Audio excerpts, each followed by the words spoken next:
Good evening, everyone. This is Ruth L. Snyder joining you from Bonnyville, Alberta, Canada.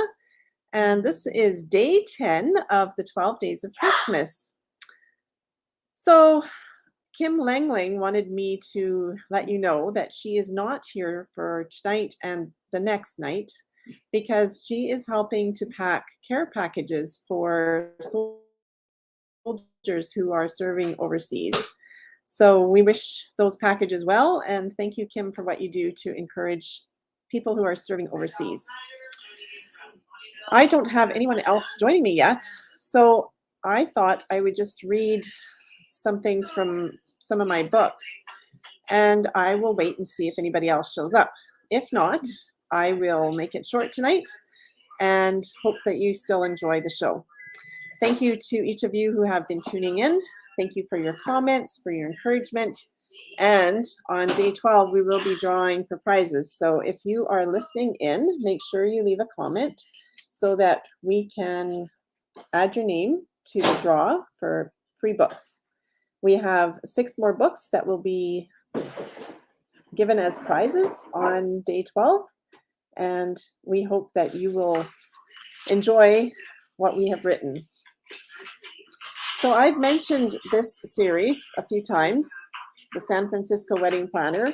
This is the one where 6 of us collaborated, and each writer wrote 10,000 words, and then the next person carried on from where the first person ended, and so on and so on. And I was number 6 in the book, and so I'll read a little bit of this story that I wrote called Shadows and Sunshine. Heather sat at her desk, chewing gum and popping the bubbles, one after another. Pop, splat, pop. It was a mindless activity that helped her think. She knew it didn't look very professional, so she only did it behind closed doors when she really needed to focus. The countdown was on. 2 days until Felicity Pendergast's wedding. This one event would make or break her business, her life as she knew it. Although she was thankful to her mother for making the referral, she wasn't sure that she was set up to take on clients like Felicity. That's why this event had to succeed. Everything must be perfect. It was do or die, and Heather wasn't planning on dying or allowing her business to die. She threw her gum in the garbage, picked up the phone, and dialed Mario's Trattoria and Catering. Lydia answered. Good morning, Lydia. This is Heather Donovan. Oh, hi, Heather. How are you? I'm well, thanks. Is Mario in? I wanted to go over details for the Pendergast event. Actually, he's out at the moment visiting Sarah and Eric so he can select the produce himself. You know how he likes everything to be just so. Yes, I do. That's why Mario and I work together so well. I know I can trust him. I'm assuming he took his cell phone with him? Of course. Good. I'll give him a call right away then. Well, sometimes service isn't the best in that area. I'll check with him when he gets back to see if you reached him or not. If he hasn't talked to you, I'll give him a call the moment he gets back. Thanks, Lydia. Enjoy your day. You too. Bye. She picked up the receiver again and dialed Mario's cell number. It rang 5 times, and then the answering service kicked in. Hi, Mario. This is Heather. I'm just checking to make sure everything is lined up for the Pendergast event. Talk to you soon. Cheerio. Heather took sips of coffee as she perused the menu Mario had faxed over the day before. Everything looked great. She had asked him for a one-of-a-kind menu, and as always, he had delivered. Miss Pendergast had additionally requested that they use as much locally grown organic food as possible. She wanted it prepared in the most environmentally responsible way. Much of the food would be raw. Sky would be over the moon with delight. Heather smiled as she remembered the way her client and her best friend had clashed when they first met. The phone interrupted her thoughts. Hey, girlfriend. Bry is on line 1, anxiously waiting to talk to you. Thanks, Raul. I'll take it from here. No problem. I'm really looking forward to having you as my sis-in-law. Heather choked on her coffee and spluttered into the phone. Are you okay there? My bro wouldn't be happy if I had to perform CPR on you. I'm fine. She took a deep breath. No CPR necessary. I'll take the call now. Righto. Heather waited for the click and then pressed line 1. Good morning, handsome. There was a pause, and then a female voice said, Good morning. I must say, though, I've never been called handsome before. Oh, Miss Pendergast, Heather gasped. I'm so sorry. I guess I picked up the wrong line. Her client chuckled in response. No harm done. This is Heather. Were you wanting to talk to me? Actually, no. I was waiting to speak with your photographer. Oh, Indigo? I'll make sure to connect you right away. My apologies, but I'll have to put you back on hold for a moment. No problem. Enjoy the rest of your day. Heather placed the call on hold and marched out of her office. Raoul glanced up from reading a document. She glared at him. The grin on his face faded as he noted her expression. I'll get back to you in a moment, but first I need to make sure Indigo answers Miss Pendergast's call on line 1. She heard his sudden intake of breath as she continued on to the conference room Indigo used. Tapping on the door, she poked her head around the corner. Indigo was unpacking something from a box. Good morning, Heather. Good morning to you. Miss Pendergast is on line 1. Okay, but why did you walk all the way over here to tell me that? Isn't Raoul supposed to field the phone calls? It's a long story, and we don't want to keep Miss Pendergast waiting, do we? So that's just a taste of that San Francisco wedding planner fun fiction series.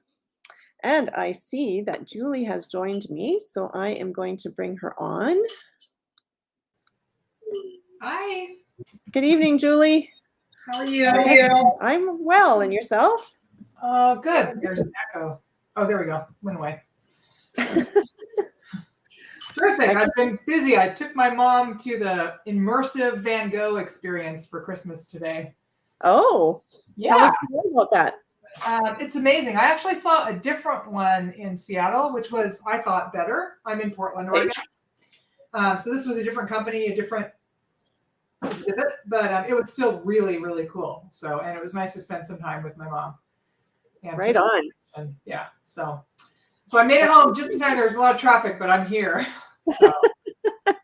Well, as I mentioned at the top of the show, we are missing our Kim Langling because she's packing care packages for people serving overseas. So nice. She's gone today and tomorrow, but she assured me she will be back for day 12 to wrap things up with us. That's my day. Yes, I'm looking forward to hearing more about your journey. For sure. So I'm assuming you have a reading for tonight? I do, actually. Yes, I do. All right. Well, I will let you go. So this is from my book, Weathering the Grief Storm, about losing my husband to cancer. And this is in part 2, after he's died. And the chapter is entitled Losing Myself. I grew up Episcopalian, and during Lent, all of the celebration was deleted from the liturgy. In all of the places where we said hallelujah during the rest of the year, the word was left out. I vividly remember my relief on Easter Sunday when the proclamation was back where it belonged in the familiar liturgy that I knew by heart, and I could joyfully and deliberately declare it once again. It meant that the dark weeks of Lent were over, the light and happiness flooded back in, and anything seemed possible. I believe that's the perfect metaphor for the first stages of grief. Lent is a time where life goes on, but with an overarching sadness and sacrifice that seems to permeate everything. It's why Easter is such a celebration, such a relief. For me, those first months felt exactly the same way. It was as if all of the hallelujahs had been removed from my life. I got up, showed up, and walked through my day, sometimes with a face that defied what I was actually feeling inside. I exercised, put on makeup, worked, cooked, cleaned, and laughed at people's jokes. But it was all done without celebration. I was constantly looking for joy, and most of the time I remembered it had died, at least temporarily, when John died.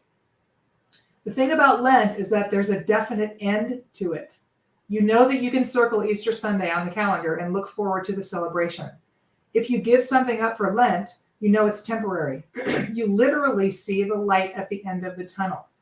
Not so with grief. It's why grieving is so hard, because there's no way of knowing when you'll feel true joy again, when you'll feel like you're in control again. I was plugging back in and walking through my life knowing it would happen, but not knowing when it would happen was a foreign and very difficult thing. I remember about a month after John died, I woke up to overcast skies and drying pavement after a few days of rain. Feeling optimistic, I leashed up my pup Lucy and we set off. Within minutes, it started sprinkling, but just a little. About a mile in, the wind kicked up and it started to rain. Just a little at first, but then really hard. Before I knew it, it was raining sideways, the wind blowing big, hard raindrops against my face and skin. I was over a mile away from home, and there was nothing I could do but finish my walk. I was miserable, cold, wet, and feeling helpless with only a few choices. I could see if I could find a tree or awning, take cover, and wait out the squall, but who knew how long that would take? Or I could just put my head down, weather the storm, and walk as fast as possible toward home. It struck me as a pretty accurate metaphor for my life in that moment. Things seemed okay for a minute, and then the wind would kick up and the deluge of grief would start pummeling me. I was helpless against it, and there was nowhere to run. The only choice was to walk as fast as I could through the downpour until I reached shelter and could find a bit of my dry center again. That stormy day, once I got home, I peeled off my soaking wet clothes, got into a nice hot shower, and sobbed. Because I was so lonely. Because I missed him so much, because I had no idea where to run or what to do to feel better, because it felt like all of my memories were with him and I couldn't stop them from flooding in every minute of every day. Because in those first few months, those memories brought more pain than joy, because my happy place was him and I had no idea where to look for it once he was gone. I wanted a timeline like Easter after Lent. I wanted to circle a date on the calendar and know that I would only feel that completely horrible until then. And after that, getting out of bed would be easy again. I wanted to feel true happiness for even 1 minute again, to somehow find a way to climb out from under that overwhelming blanket of sadness and dance in the rain instead of just miserably getting through it. Intellectually, I knew there was no timeline and that eventually a little joy would start to seep back in, a drop at a time. But my heart did not understand.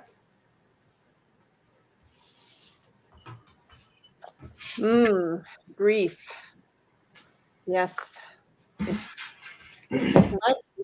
We do know that there's a definite end, but with grief, we don't. Well, and there really isn't. I mean, I was at lunch with my mom today talking about something completely unrelated, and my late husband came up and I started to tear up, and it's been 5.5 years, almost 6 years. So it's really tricky. That's a good word, tricky. I always say grief is a bitch.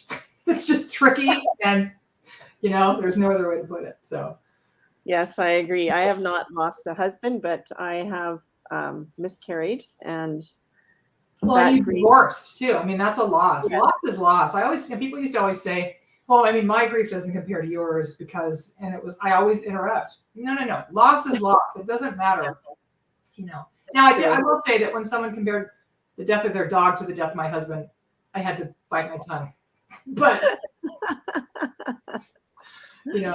Yes. I find that grief is, the way I explain it is, it's like ocean waves. And, sometimes those waves are so overwhelming that you can't even catch your breath.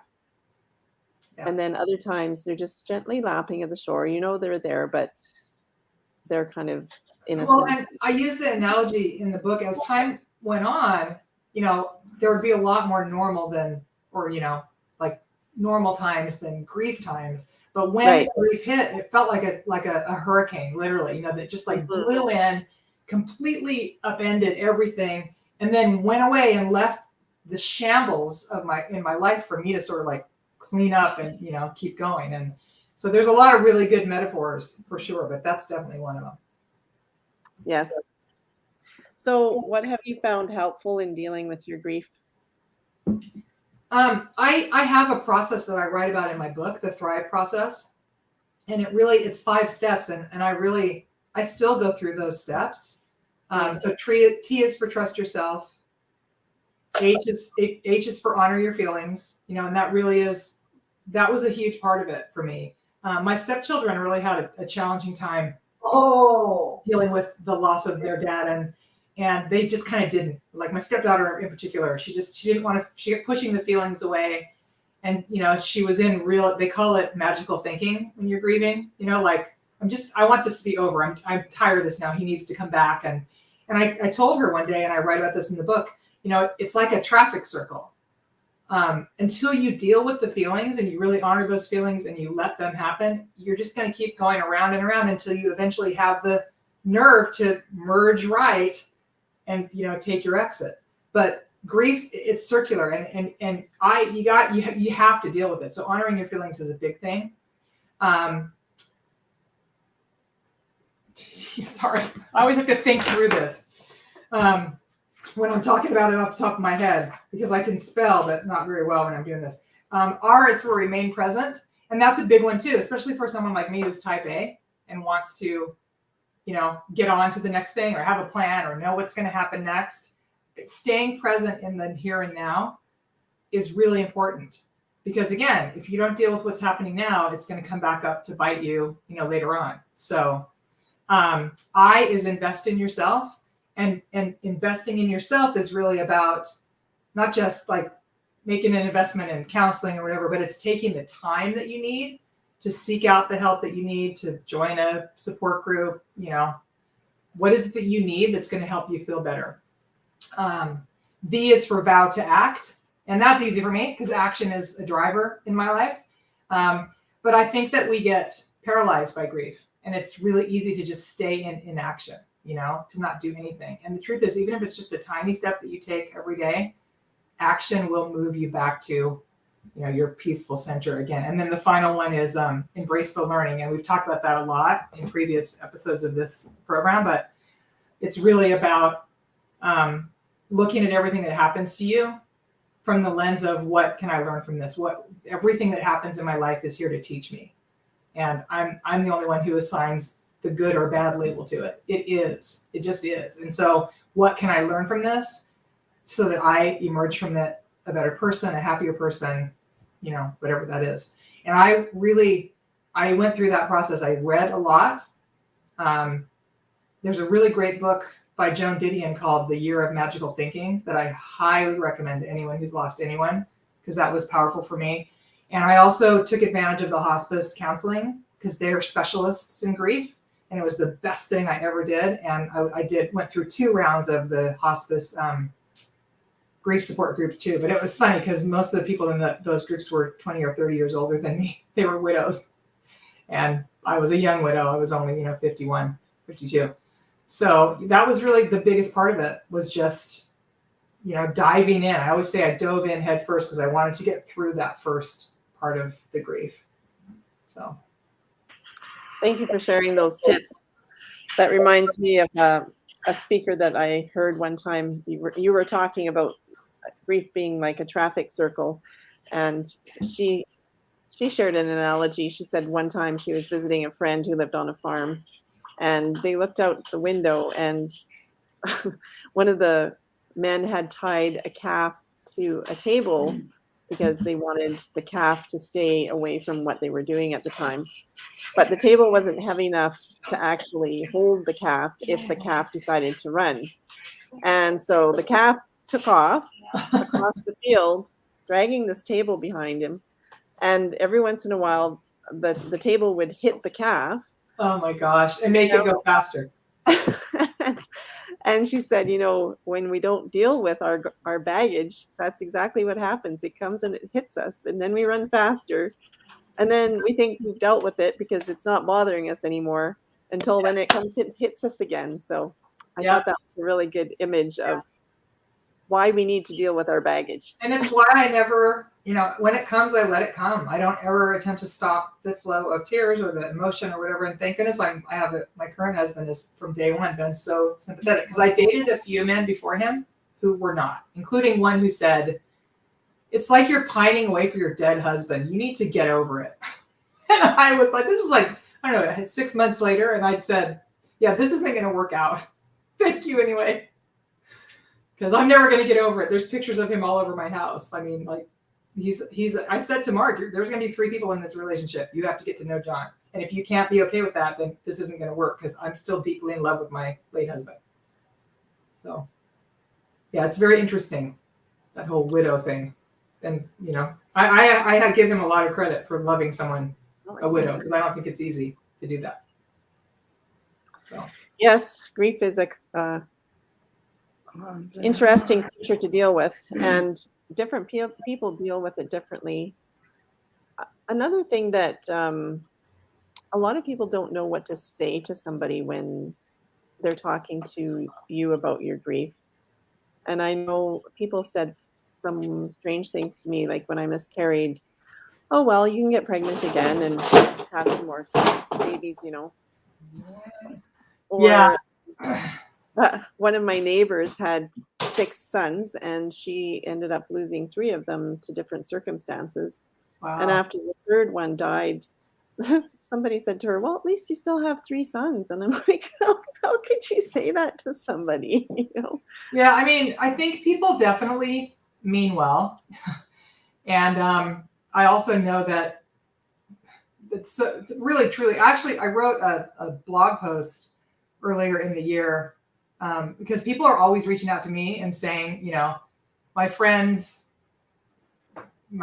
husband died or whatever, you know, what can I do to support them? And I give advice because I've been there and I think that I'm pretty qualified to say, here's what we need and here's what we don't need.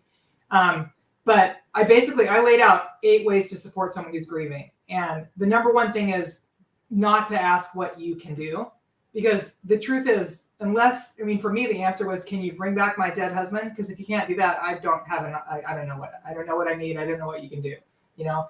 And really, you know, from there, it's just like, you just support and connect. That's what you do. You find it, you bring them dinner, and if they don't feel like eating it with you, you leave it for them and you go, or you ask if you can go to the grocery store, or you come do their laundry, or you take their kids, you know. I mean, it really is about just being supportive. And I think that also when we're trying to support people who are grieving, we tend to take things personally. You know, like some days I didn't want to talk to anybody. Some days I needed people around me. And I also know that once the memorial service ended and we were a couple weeks out, and John and I talked about this happening, people went back to their own lives and they kind of forgot about me.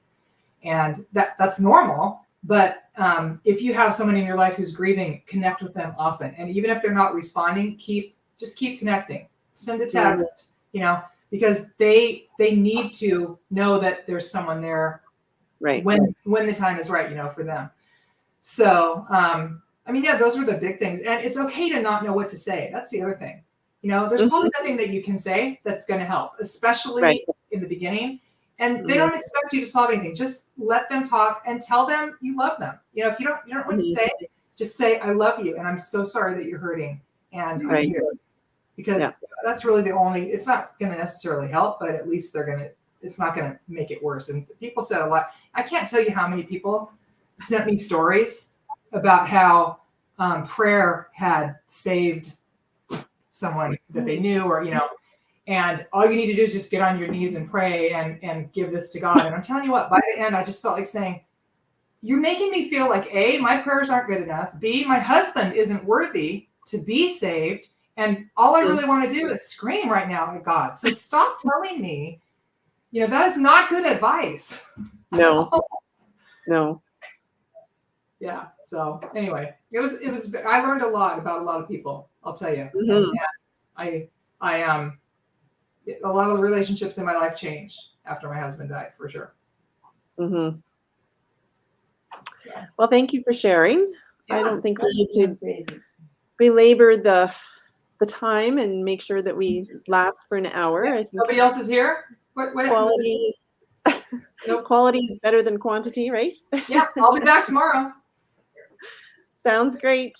Thank you for coming in tonight. All right. Thank you for sharing from your heart. Yeah, have a good night. You too. So we'll see you again tomorrow night. Thank you for joining us. This is Ruth L. Snyder from Bonnieville, Alberta. And come join us for day 11 of the 12 days of Christmas. Blessings.